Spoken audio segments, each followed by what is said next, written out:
प्रिय विद्यार्थियों, मैं Sonke madam Christ Church Convent School Gadawada digital class में आपका स्वागत है।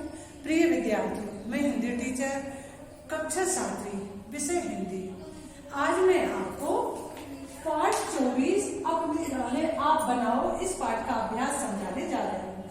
सबसे पहले मैं आपको अति लघु उत्तरी एवं उसके बाद में लघु उत्तरी एवं उसके बाद में व्याकरण समझाऊंगी। तो देखिए, बुक निकाल लीजिए। इसमें दिया है अनुभव विस्तार, वस्तुनिष्ठ प्रश्न। प्रश्न पहले का सही जोड़ी बनाइए। उन्नति में अभिमान करो मत, अपना गौरव गान करो मत, पढ़ने में भी चित्त लगाओ, अपनी राहें आप बनाओ। ये है सही जोड़ी। पहले में उन्नति में अभिमान करो मत, अपना गौरव गान करो मत, पढ़ने में भी चित्त लगाओ, अपनी राहें आप बनाओ। अब ख नंबर रिक्त स्थानों की दिए गए उचित शब्दों से पूर्ति कीजिए। 2 क्षण खाली स्थान ठीक नहीं है, 2 क्षण रुकना ठीक नहीं है। हंसते हंसते खाली स्थान सीखो तो हंसते हंसते मरना सीखो। संभल संभल खाली स्थान धरना सीखो, पग धरना सीखो। अति लघु उत्तरी प्रश्न। देखिए, कवि के अनुसार हमें किसमें चित्त लगाना चाहिए? कवि के अनुसार हमें पढ़ने में चित्त लगाना चाहिए। उन्नति होने पर मन में कौन सा भाव नहीं आना चाहिए? उन्नति होने पर हमारे मन में अभिमान का भाव नहीं आना चाहिए या घमंड का भाव नहीं आना चाहिए। कवि ने हमें किस स्थिति में झुकने की सीख दी है? झुकने की सीख दी है। कवि ने विपत्ति के समय हमें झुकना नहीं चाहिए। कवि ने हमें विपत्तियों के समय नहीं झुकने की सीख दी है। हमें विपत्तियों के समय झुकना नहीं चाहिए। कविता में हमें कहीं रुकने की सलाह दी गई है। बिना ध्येय के हमें पथ यानी मार्ग पर नहीं रुकना चाहिए। जहां हमारा लक्ष्य नहीं है वहां हमें कभी भी नहीं रुकना चाहिए। आगे का प्रश्न देखिए, लघु उत्तरी प्रश्न। देखिए, कविता में हमें कहीं कहीं संबंध का पग रखने की समझाइश दी गई है। कथन को हमें सिद्ध करना है। कवि बच्चों को समझाता है कि जीवन में अनेक रास्ते आते हैं, उन रास्तों पर हमें समझ कर चलना चाहिए। कठिनाइयां परेशानियों से हमें नहीं घबराना चाहिए। हमारे रास्ते में कठिनाइयां और समस्याएं आती ही रहती हैं। हमें अनेक तरह के लालच भी मिलेंगे उन रास्तों में, परंतु हमें संभलकर ध्यानपूर्वक उन रास्तों से गुजरना चाहिए। हमें ठीक रास्ते का चुनाव करना चाहिए और हमें अपने पग ध्यान से रखना चाहिए। कवि ने अपना गौरव गान न करने के लिए क्यों कहा है?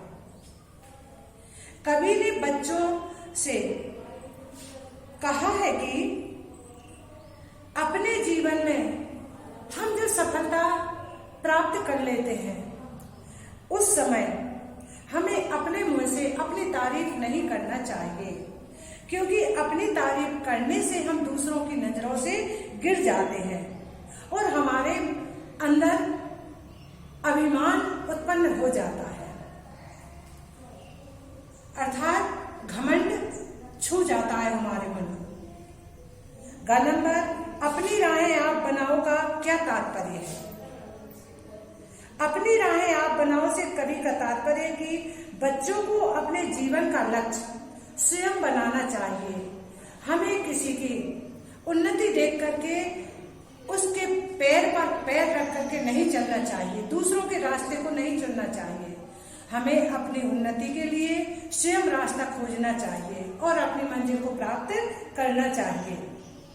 दूसरों की होड़ में नहीं रहना चाहिए, क्योंकि सभी लोगों की परिस्थितियां भिन्न भिन्न होती हैं। पाप कर्म करने से हमें क्यों डरना चाहिए? कवि का कहना है कि भले ही हम अपने जीवन में दूसरों के लिए ऐसा कोई कार्य न कर पाए हो जिससे दूसरों का परोपकार हो। लेकिन भले ही हम दूसरों की सहायता न कर पाए, लेकिन हमें अपने जीवन में ऐसा कार्य नहीं करना चाहिए जिस कार्य को करने से हमें पाप लगे। आया समझ में? हमें ऐसा रास्ता नहीं अपनाना चाहिए। जीवन अवश्य भ्रष्ट हो जाता है, इसलिए हमें बुराइयों का और गलत कार्यों से डरना चाहिए। अब आगे देखिए,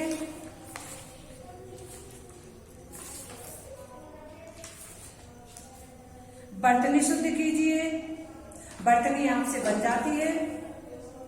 अब आगे का देखिए, प्रश्न 7वां, निम्नलिखित बहुवचन शब्दों के एक वचन रूप में लिखिए। राहें, तो ये बहुवचन में है, इसका एक वचन में जाएगा तो राह आ जाएगा। कांटों, तो एक वचन में कांटा आ जाएगा। पापों, एक वचन में पाप आ जाएगा। विपत्तियों, एक वचन में विपत्ति आ जाएगी। अधिकारों, एक वचन में अधिकार आ जाएगा।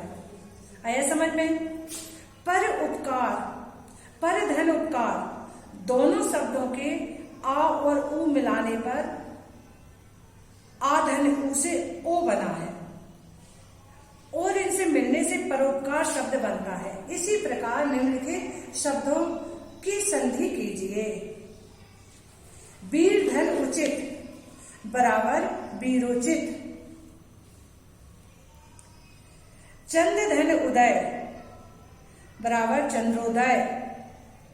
मानव धन उचित बराबर मानवोचित।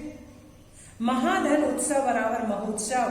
सूर्य धन उदय बराबर सूर्योदय। तो ये थी संधि।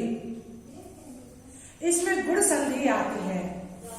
स्वर संधि का एक दूसरा नियम है। बेटा आज आपको व्याकरण भी समझा दी, अति लघुत्तरी एवं लघुत्तरी प्रश्न भी समझा दिए हैं। आपको समझ में आ गए होंगे।